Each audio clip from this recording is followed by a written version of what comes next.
everybody present here today. I welcome everybody on behalf of SASTRA to the seventh edition of the Startup Masterclass.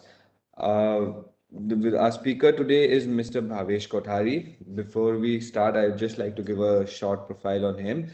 Mr. Bhavesh Kothari is armed with more than 2 decades of professional experience. He has been credited to be a pioneer in the startup mentoring domain and has mentored and nurtured more than 5 to 6 dozen startups over the last 10 years.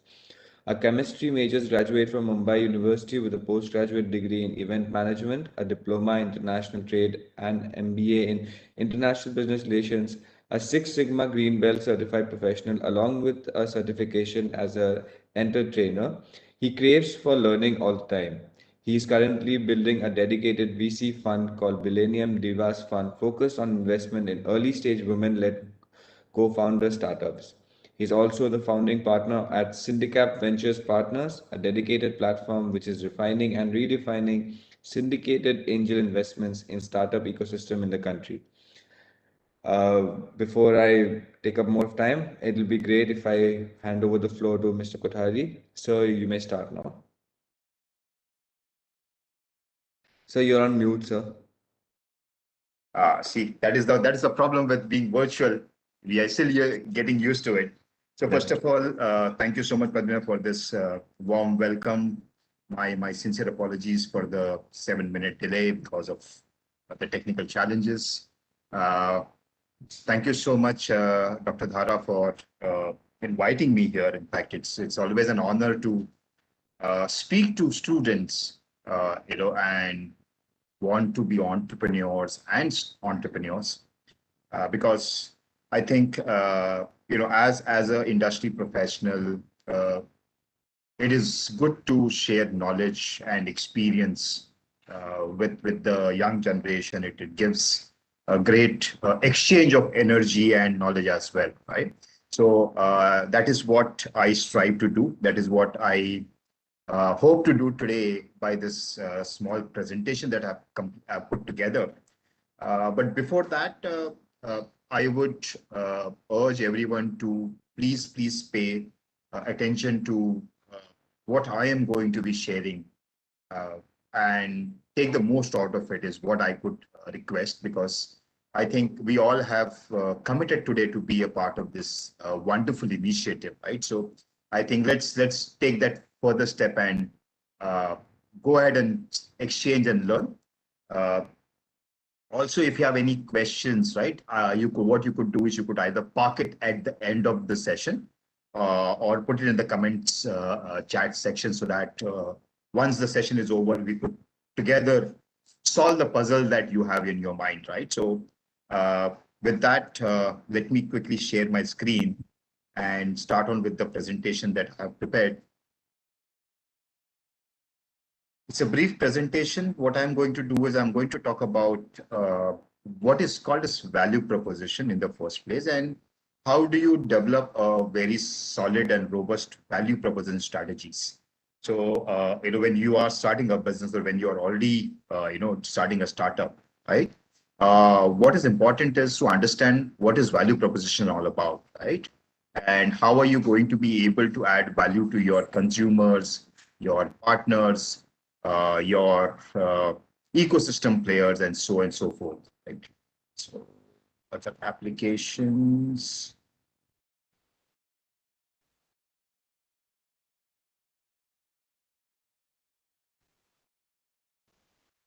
Give me a moment, please. Okay, I think I'll have to share this.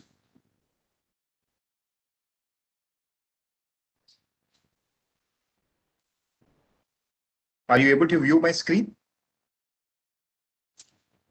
It is saying that you're starting to share content, but right now it's a black screen. This is what happens with virtual spaces. Moment. Okay.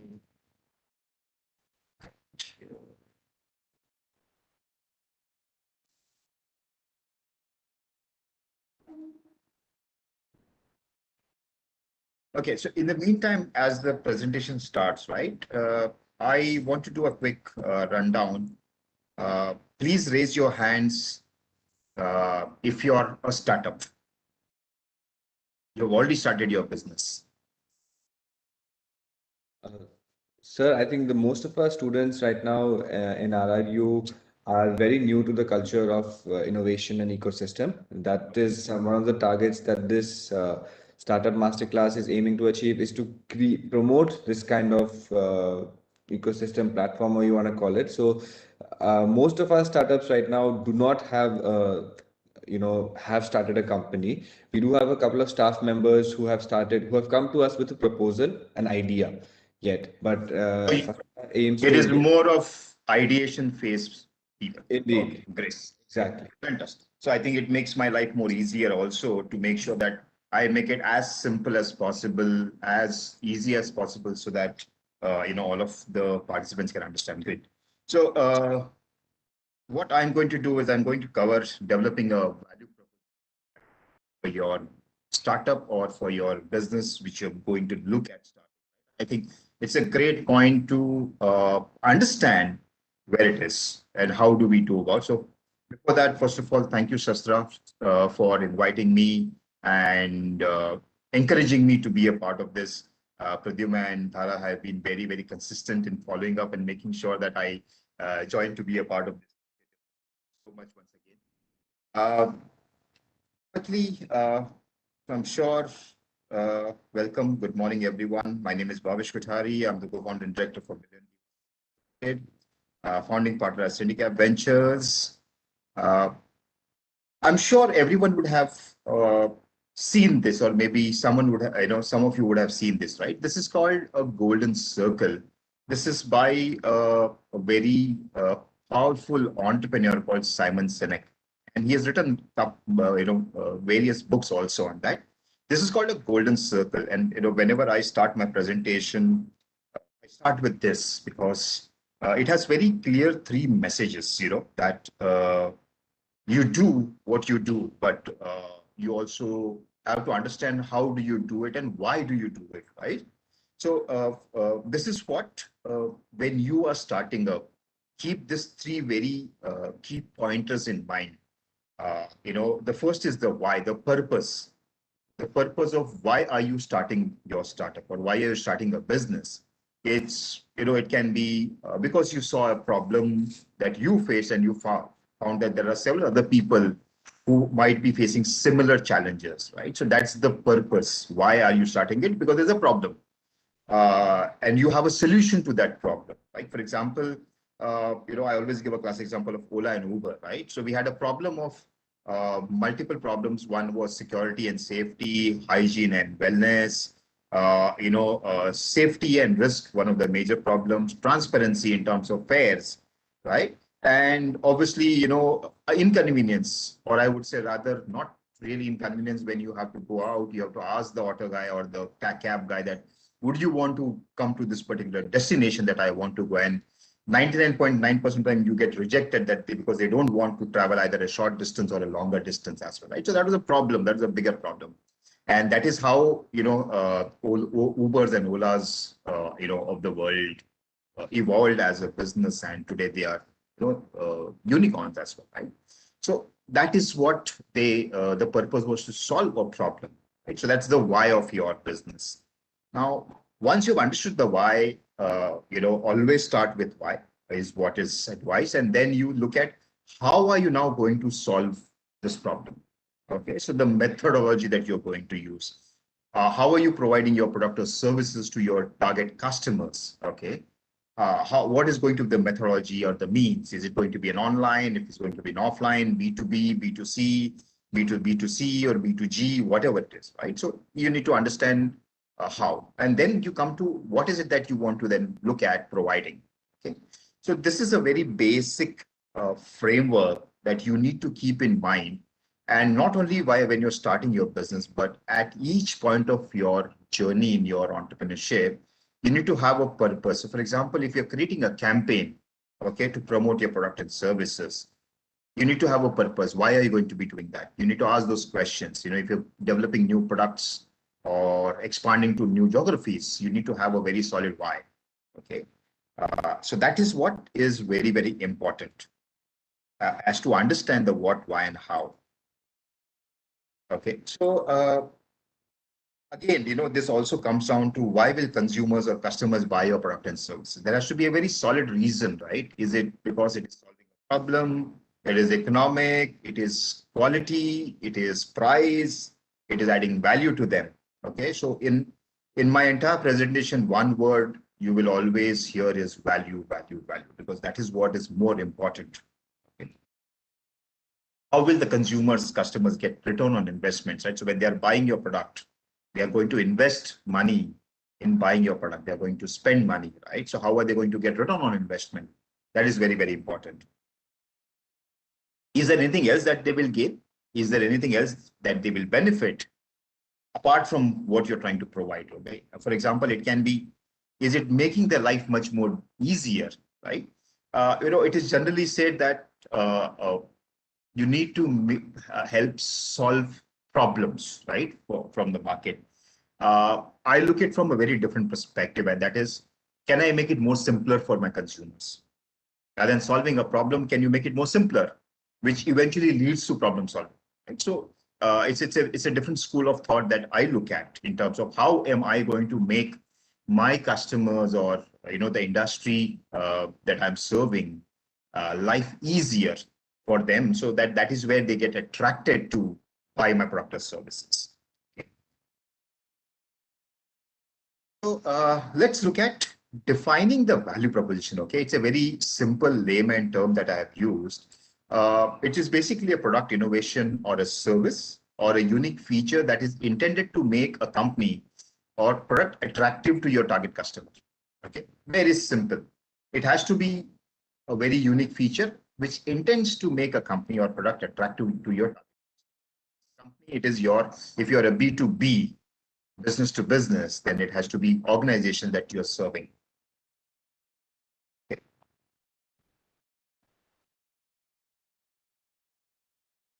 Second aspect is a value proposition is a statement that answers the why someone should do business with you. As I said, right, it should start with why.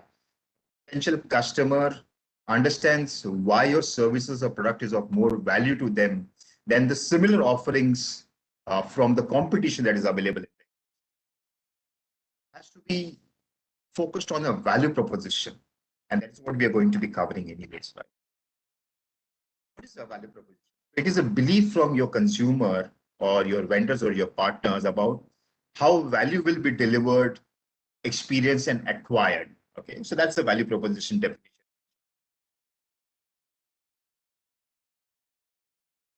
Let's understand value proposition. So if you see, this is a slide which talks about what your prospects wants. The first circle, okay, which is need identification. The second circle, what you do very well, which means how are you innovating in the industry.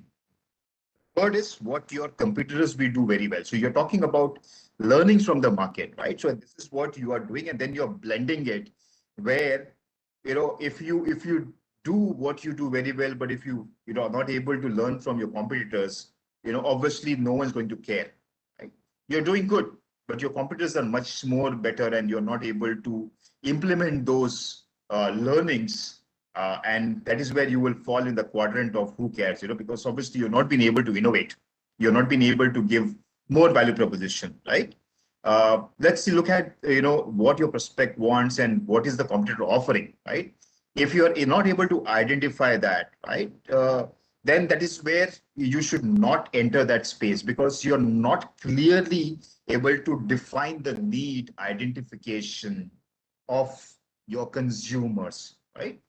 Look at the top, right? What your prospects plan and what you're doing able to do very well. This is going to be your value proposition. Okay, it's called USP, unique selling point, right? Because this is what you are able to avoid by not doing what your competitors are doing, but also learning from them and making your services much better. Okay, so this is where you should be. This is the zone where you should be in. But if you're doing everything at the same time you're doing what your competitor is doing, then it's obviously you're copying it, right? So if you look at the industry, right, what is happening in the Western markets, most of the startups are copying it here, right? Please understand, the market dynamics there in other part of the world, the buyer behavior, the consumer pattern, consuming patterns, and the price parities, the money spending power are all different from there, right? So, I again give a very classic example. If you look at India, the map of India, right? It is said that after every 250 kilometers, things change.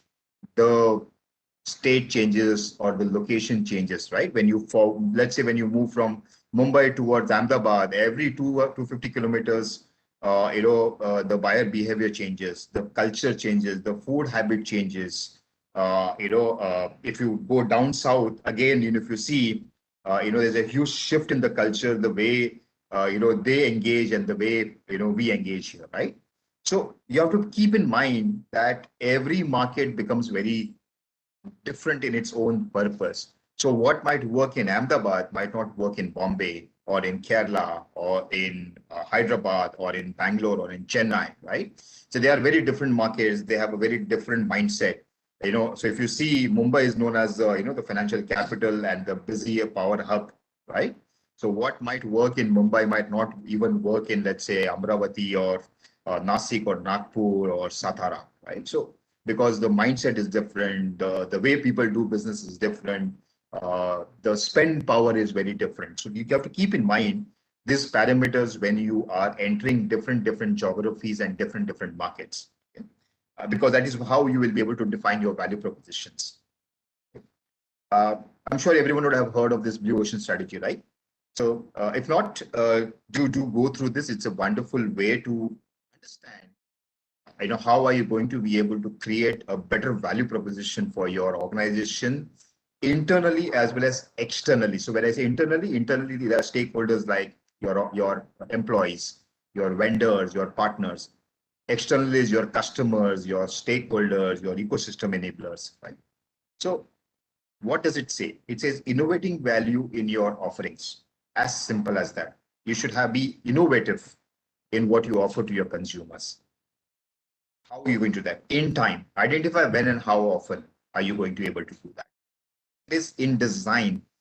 Identify how can you be more unique. So when I say design, it should not be only the looks, the aesthetic, the UI, UX part, right? People normally talk about the experience part as well. In function, identify what can be much better than what is available in the industry. In price, exclusivity, affordability, okay? Be very careful. Remember, do not confuse price as a USP. Okay. The reason is because tomorrow your competitors might drop the price and you might be out of business. So just be very careful, to talk about price as the last value proposition and not a USP. Okay. Because this is where a lot of startups that I meet normally, confuse themselves that look, because I'm offering my product at a much cheaper rate from my industry competitors, I am better. It is absolutely not necessary.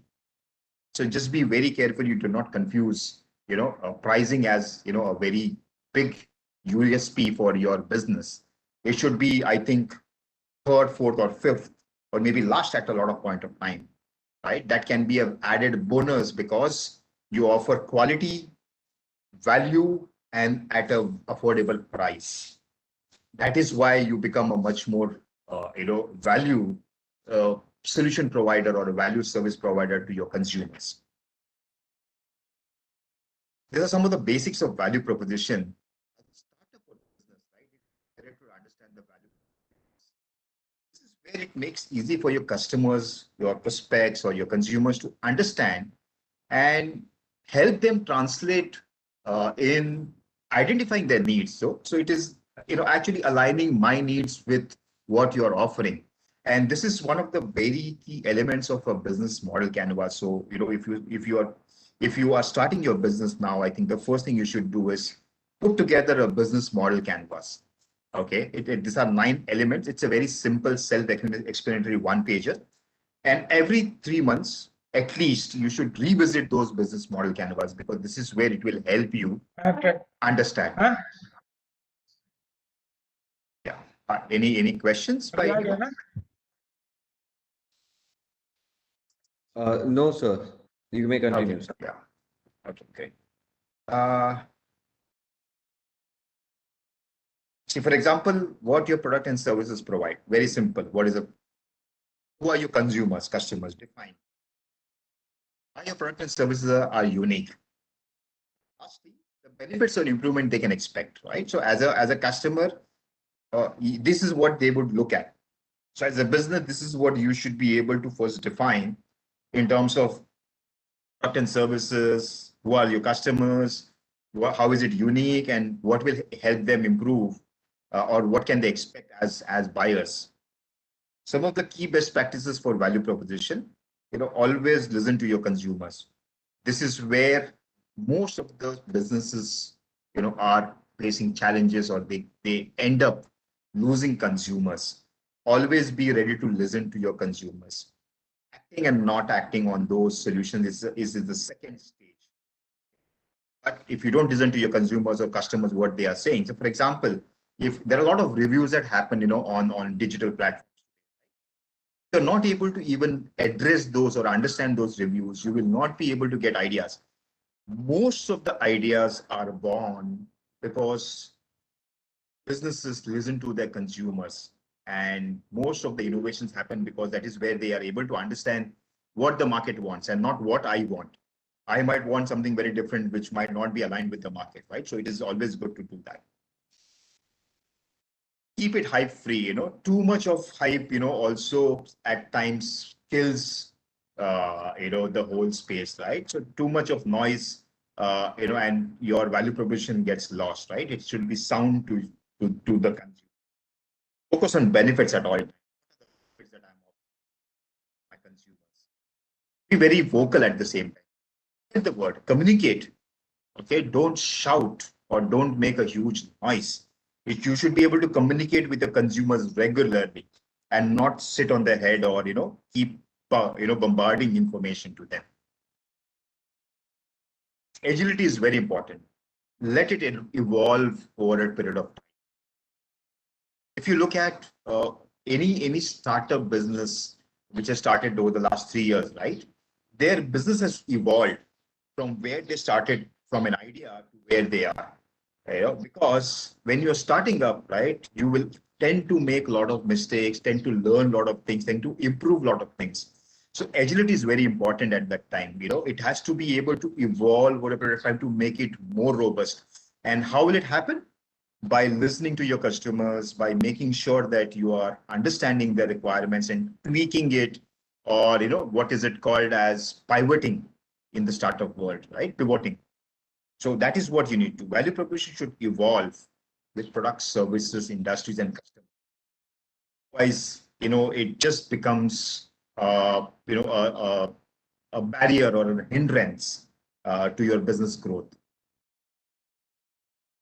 Some of the common mistakes, right? So people always want to learn, and learning from mistakes is always great.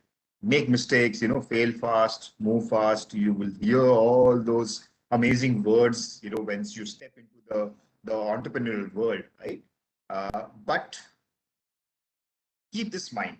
Don't over exaggerate without proof or client testimonials, right? It's good to create stories, but it has to be believable. It has to be reliable, right? You can be a great storyteller, but if it's based on fiction, it will fall flat, right? So just be very careful on this. Don't use terminologies or hype words which might make life difficult, right? I believe in the fund of keeping it sweet and simple. Okay, so keep it sweet and simple. Keep it very, simple language for people to understand. I have seen a lot of technical pitches that come to me, right? When they startups pitch, I've been juries at a lot of platforms, and when I hear a lot of these technical, professionals, unfortunately, they tend to use certain languages or certain terminologies which might not be able to resonate with the crowd. So it's always better to use conventional language, simple languages. So for example, I don't understand deep technologies. Okay. So I might not understand those terminologies. So you have to also be able to be very cautious about who is your target audience that you're talking to. Otherwise, it just goes for a toss, right? So if you use jargons and terminologies which might not relate, though it might be relevant, very, very pertinent of what you are doing, but sometimes it does not hit the sound, right? So for example, if someone was talking about Hyperloop 10 years ago, if someone was talking about, black blockchain 15, 20 years ago, it might not make sense, right? If someone would have been talking cryptocurrencies 20 years ago, it might not make sense, or digital ledgers and so on and so forth, right? So you have to be very careful in using terms which are important, but at the same time, simple for people to understand. Lack of clarity in communication. As I said, right? Lack of market validation. Very important. A lot of startups normally, tend to make this mistake that they only do a sample test of 200, 500 customers in one location. As I said, as you go from, one location to 250 kilometers away, the buyer behavior changes, right? So you should at least do 5, 6 sample testings across geographies, across locations. So it can be India, it can be Africa, it can be US, it can be Europe, it can be even in India, it can be, east, west, north, south, Delhi, Bangalore, Chennai, Hyderabad. Go out and do a lot of market validations before you get into the market and see if each market that you have tested or if each sample test that you have done gives you consistent results. This will help you. Okay. Assumptions and biases. Okay. It is one of the biggest reasons for a lot of failures in the startup space. We assume that we are the best and we tend not to, do our homework, right? As I said, be very careful, avoid such mistakes by assuming things that, okay, the customers will buy. Proof of the pudding is in eating. So you should be able to have multiple sales coming in from your consumers. One-time sale is good. You should be happy. But if it's multiple times, it's always gives you a stronger validation that yes, the consumer is coming back and without even you pushing it, which means it is adding value to the customers because your first initial 100 or 1,000 customers become your brand custodians. They will be able to catapult your business and refer more business because they personally would have loved it. It's like a simple thing. If I go to a restaurant and if I love the food, I am going to talk about it to my friends, saying that, hey, look, I have this new joint that has opened up in my vicinity, and it has some amazing food. And trust me, I have personally done that, right? It's all about customer experience. And I have a small habit of making sure that if I visit that particular space, I make sure that, then I buy from there or I engage with that particular space because it becomes a lot of comfort zone for me. It becomes easy for me to address my problems and get my solutions out of it. So this is very, very important. It's a human tendency, right? You would not eat an ice cream or you would not eat a pizza at any other place if you would have, if you have liked one place and you would say, okay, no, I will go stick to this because it fits into my taste, it fits into my budget, it is ambience, it is quality, consistency, price, everything, right? So it's a human tendency. Customer clarity and myths around buyer behaviors. This is one of the biggest challenges also that if you do not have, or if your customers or consumers don't have clarity, then it is a big challenge. Be very clear, as I said, right? It should be able to, as a business owner, it should help you stand out from the crowd. Because this another amazing, slide I thought to share with you that resonates. This is where your unique proposition will be. This is where it will help you stand out from the crowd and the market that you're operating.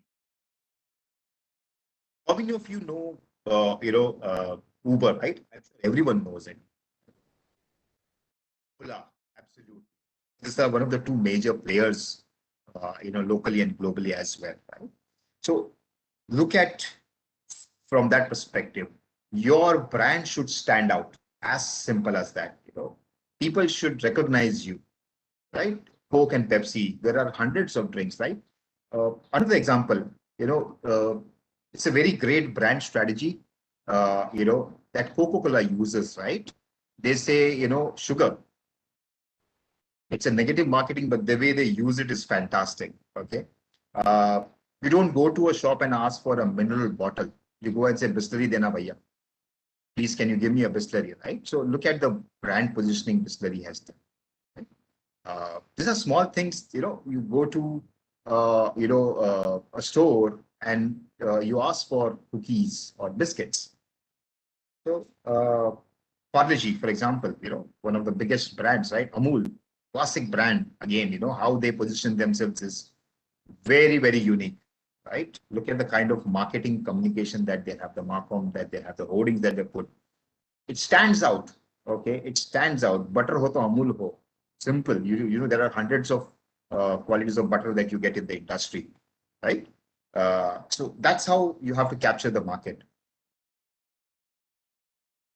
An approach to value proposition. Okay, so I'm going to talk quickly about how do you look at value proposition when you look at your business. Creating newer value proposition, doing something entirely new, developing a new product or entering into a different market. Okay, so this is where you need to be able to drive newer value propositions when you are entering newer markets.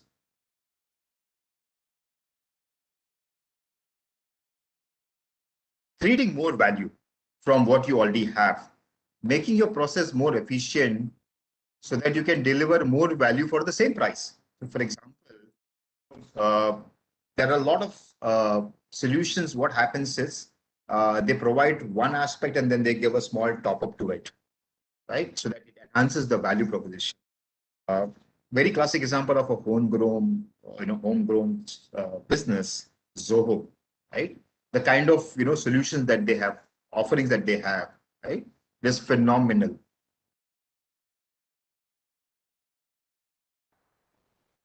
Creating better value, focusing on quality over quantity, or delivering more power behind something that already exists. Okay, so this should be your methodology. The first is create new value proposition.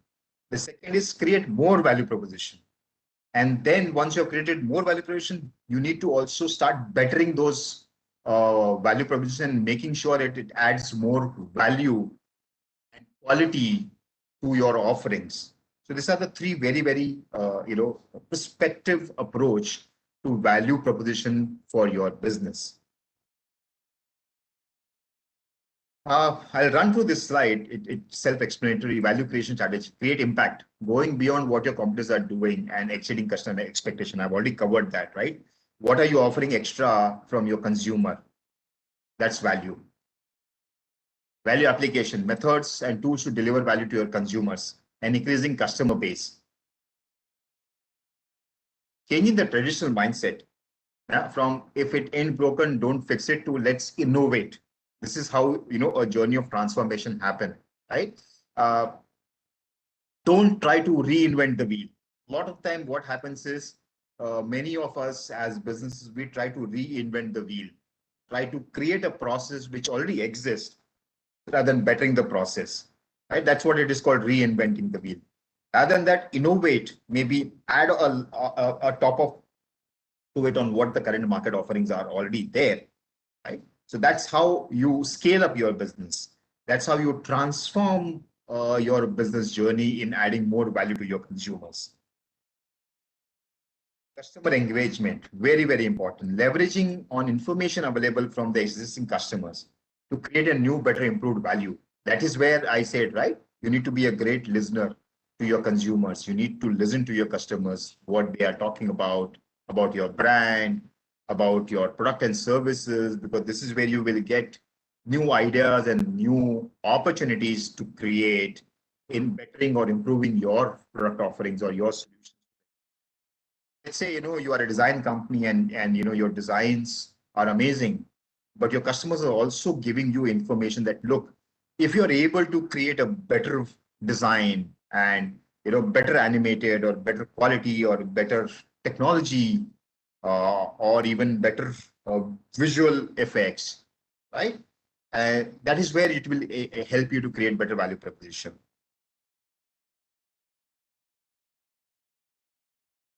Value versus revenue, sell on value versus price.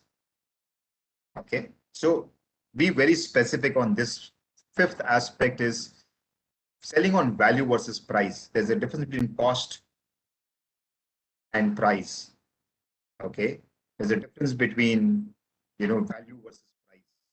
Be very crucially mindful about it. Build a customer first approach. Last but not the least. The moment you have a customer first approach, customer is the king. If he is your first investor, mind you, your customers are your first investors, because that is where you will be able to start adding value, and then you can say go and in the market and start raising funds, saying that, hey, look, I already have consumers, they are paying consumers, I'm already making money. Would you want to join us and collab together? We can make money, right? So the moment you have your consumers as your first investors, it is like वो हिंदी में I talk about, right? अगर आप गुड़ बना लोगे तो मक्खियाँ automatically आ जाएगी. Okay, so that is how your business should be.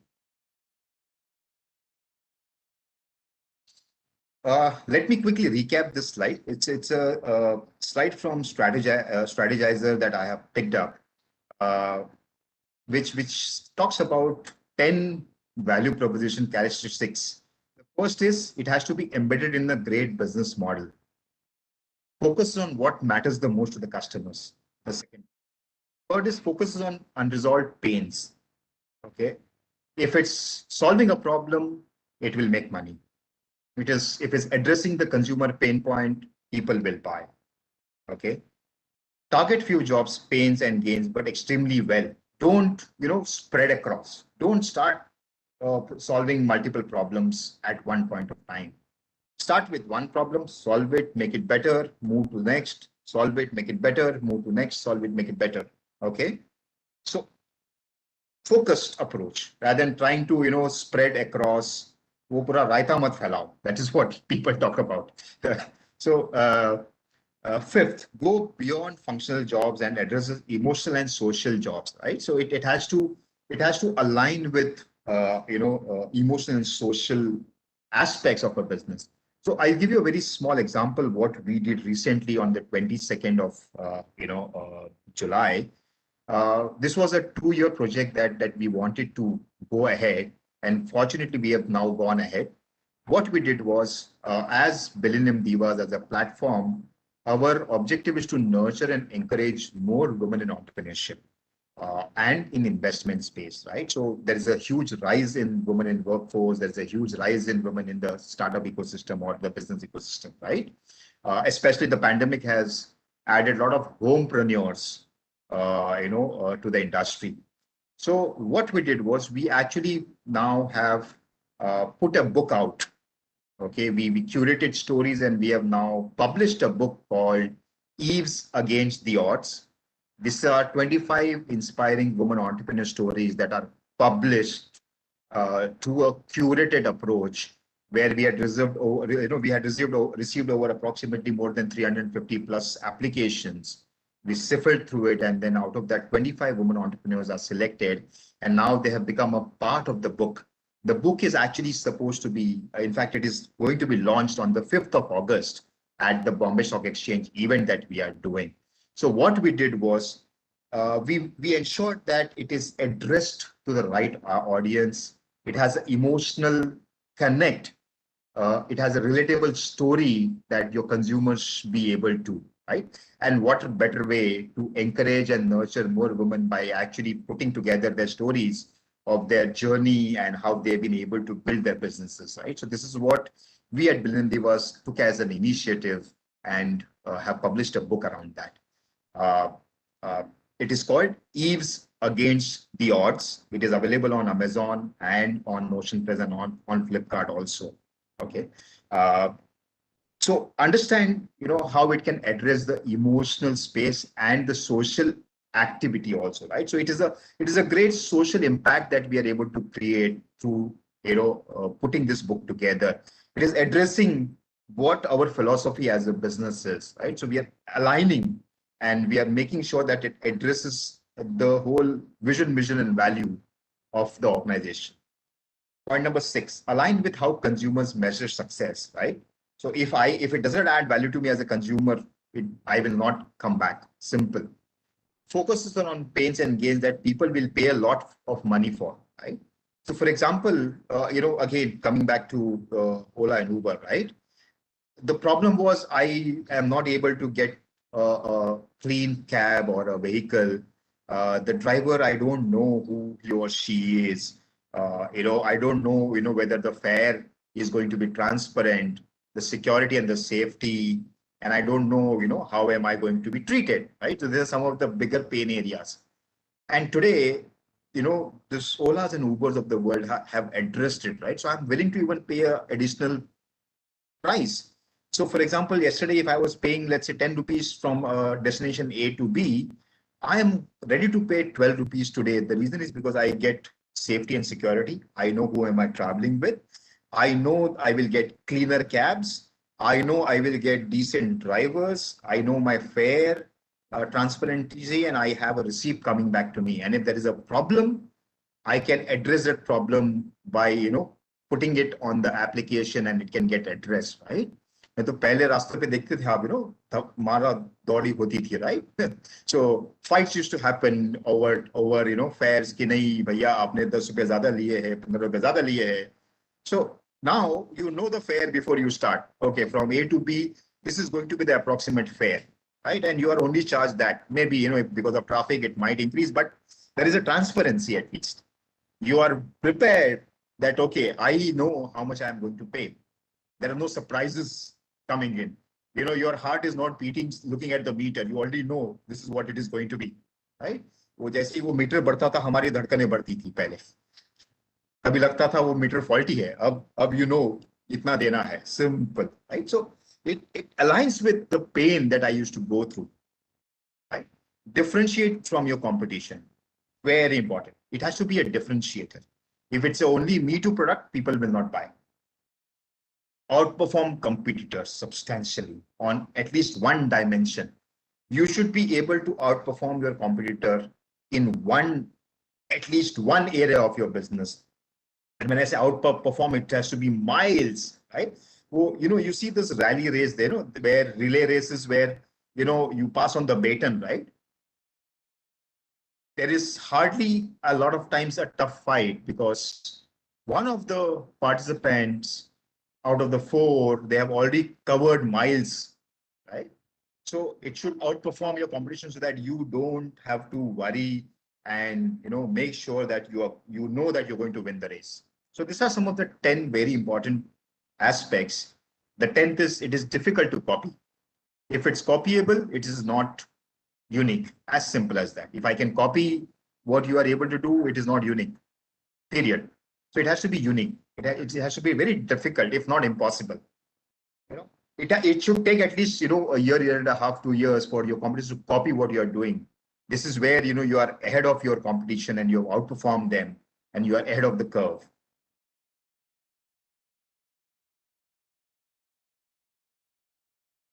How to create a unique USP? I'll just run through this. Know your customers, know your products, know your competitor, create a customer-oriented approach, testing value proposition at each stages, very important. Focus on the objectives and the outcome, very, very important. Okay, so this is about us. I will not go through much. We are a platform, as I said, which support women entrepreneurs. And I have been mentoring startups for almost a decade now. My early startup initiative started in 2011. Some of the achievements that we have done over the past 3 years, we have been able to engage with and collaborate with the government of Gujarat and a lot of incubators and accelerators, so on and so forth. So with that, this is something about us. This is what we do as a platform that we are looking at. The fund that I think Pradyum spoke about. This is what we want to focus on. And this is where I say focus on value and the valuation will follow. With that, thank you so much. These are my coordinates. You could reach out to me on Google, LinkedIn, Facebook, Instagram. If you Google search Bhavesh Kothari, you will find me, reach out to me, connect with me. And an entrepreneur should always be inquisitive, is what my submission is. With that, thank you so much. I hope I am on time. Thank you so much, sir. That was a wonderfully beautiful explanation. You simplified a lot of very complex things for everybody to understand. If you, there are certain questions, if you have some time, we would like to address. Sure, Uh, sure, sure. so to start off with, since you have are dealing with women-centric, uh, entrepreneurs, for funding for women-centric entrepreneurs is basically, are you aware of basically, sources where women can really go and approach funding for them? There are platforms. There are platforms which are currently available. In fact, there are funds which are dedicated for women entrepreneurs. In fact, there are various schemes that are launched by the central and the state, governments as well. And there are also banks who provide special solutions to women entrepreneurs, right? So 5 years ago, this was not there, and that is where we envisaged that we should be able to build a platform focused on women entrepreneurs, right? So we are a global community today, fortunately, with a presence in Europe and UK and Australia as well. There are multiple investment platforms. There are startup funds which are already engaging. There are accelerators, in fact, and I know at least two accelerators, which is T Women Focused T Hub has a women focused accelerator. We have opened up another accelerator as well. iHub has an incubation as well, right? We engage, if I'm not mistaken. Right. So yes, there are several dedicated startup investment platforms which are there. But having said that, a lot of investments are also now looking at focusing more on women-centric spaces as well. Okay. Thank you for that clarity. So there are some questions from your presentations also, if you would allow me. So you were Yeah. speaking on the key best practices of value proposition, right? So, and one of the points was keeping it hype free is what you had, highlighted upon. So, where does a entrepreneur draw the line in keeping it hype free and focusing on marketing? Because as I understand, marketing is such an important part of it, and hype is kind of a part of marketing, right? If you can just put it on a different way. So, if you could just highlight the subtle difference between those two. Yeah. So, Pratham, if you look at making noise versus making sound, okay, the whole objective of making sure it's hype free, that uh, it should not backfire of what you are communicating out to the outside world, and when you start delivering it, it is something very different as an experience, right?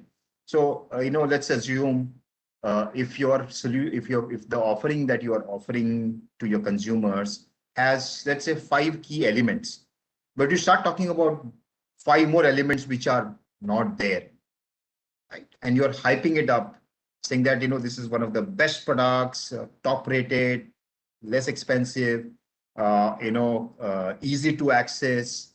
And then when the consumer starts buying and when he or she starts experiencing it and finds it totally opposite, right? So that is what the problem becomes, right? Uh, if you remember, one of the startups which got a funding and they started spending heavily in marketing and branding, but they failed to do delivery of the promised services. Right? It was a food tech startup, and unfortunately, they had to fold out. One of the main reasons was they were not able to cater to the promises that were made to consumers. So when you say hype free, yeah, you have to make noise, right? In the industry, people should know you, but they should know you for the value that you provide and not for the promises that you're making. If you're not able to fulfill promises, it will backfire. So don't overpromise and underdeliver. That's the meaning of the statement. In fact, it should be the other way. Underpromise and overdeliver. Let's assume if you have promised that you will get 100% value, and if you deliver 200% value. So that is what is the meaning of providing value to your consumers and making sure that it is not hyped. Okay, for example, we are the fastest technology solution provider in the country, and then you take 5 days to respond back to your customers. It doesn't match, right? It's a great hype to make that we are one of the fastest solution providers in the country. But if you take 5 days to respond to a customer query, it will not work. Look at most of the service providers, right? They promise that, high speed, fastest, reliability. And when you pick up the call to that customer service, half of them, the customer service doesn't even know what the solution has to be. So if you are promising it, make sure that you know that you're able to deliver it. Otherwise, it's better not to promise and fall flat.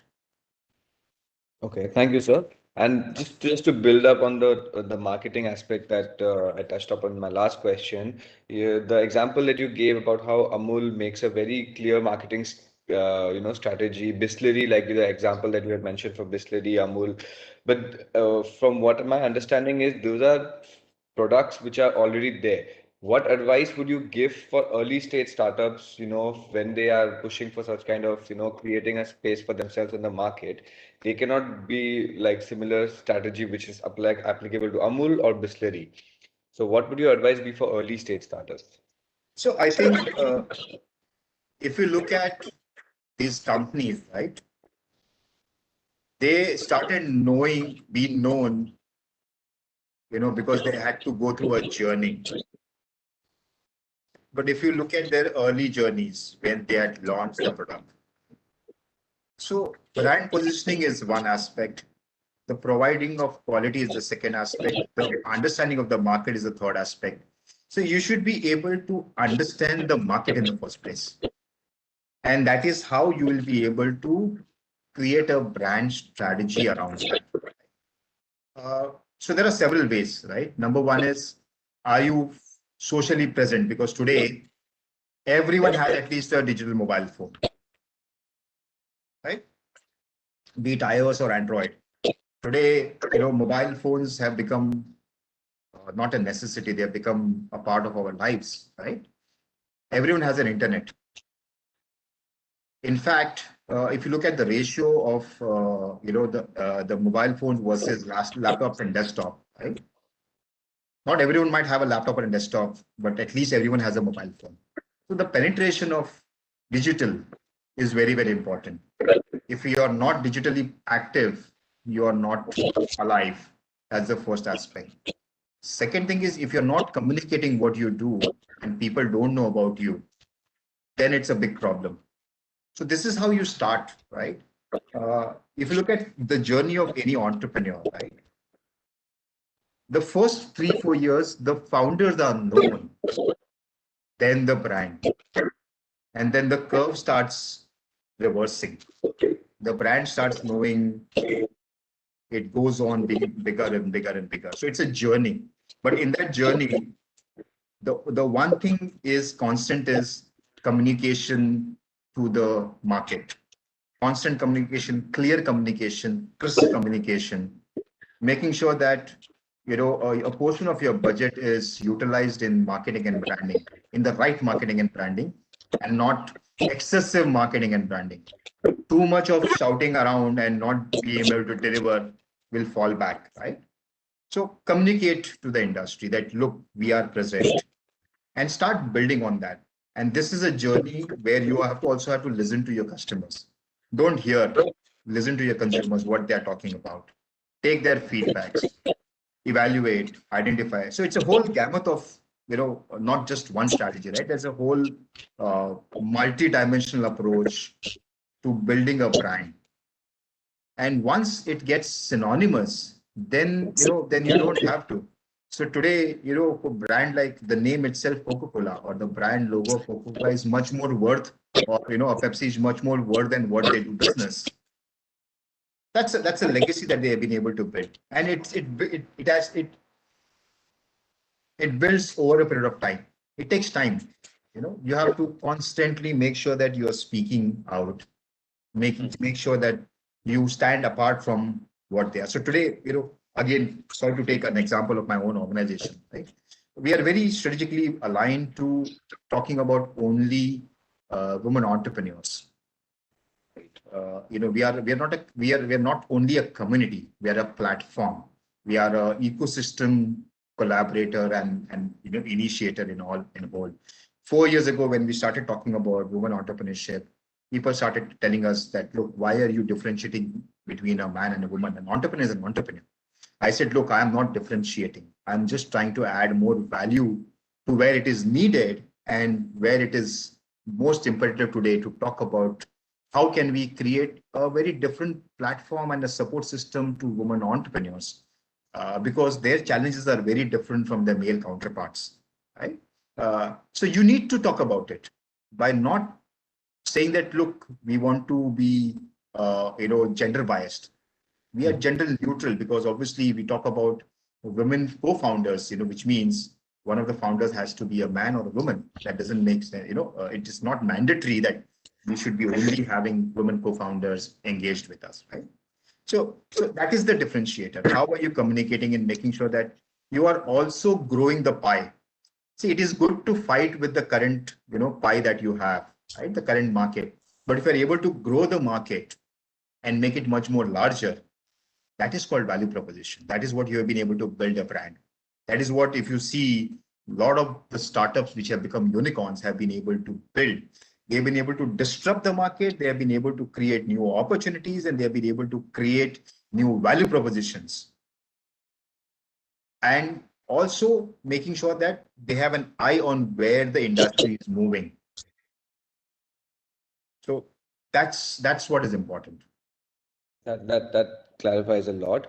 And just to building upon what you had said, that your organization is known for women, being a platform for women-led startups. And since SASTRA and RRU both are working in the security sector, are you aware of any women-led startup in the security sector that you may have come across, or kind of like basically they're in the security sector? So at the moment, unfortunately, I don't remember at the top of my mind, but yes, there are startups not only in the security and the safety space. There are multiple startups led by women entrepreneurs in today industries like transportation and logistics, supply chain, STEM, and emerging technologies, deep technologies. So yes, that is why it is important to uh, encourage and nurture them and support them as well. So there are a lot of women who are getting into spaces which were once known as the man's land, right? Which is no more a man's land today as well. Thank you, sir. With that, unless if there's any more questions, which I'm not seeing right now, I think we can conclude this session. On behalf of Shastra, I would really like to thank you again for sparing your valuable time. Like you mentioned, there's a book launch coming up on the 5th for you, which I'm sure is keeping you occupied. But thank you so much, sir, for explaining very lucidly to all our students here on value proposition, which is going to be a very important part of their journey if they wish to become entrepreneurs. With that, I would like to bring this session to close. If you have any more words, sir, any last words? No, I think thank you so much, Shastra. Thank you so much to all of you for inviting me. I'm delighted that I could be able to add value to the time that you all spend with me, and at the same time, happy to look forward to a longer association with your esteemed institution as well. Thank you so much once again. Thank you, sir. Thank you. With that, the session comes to an end. Thank you, everybody, for being a part of this. Thank you, sir.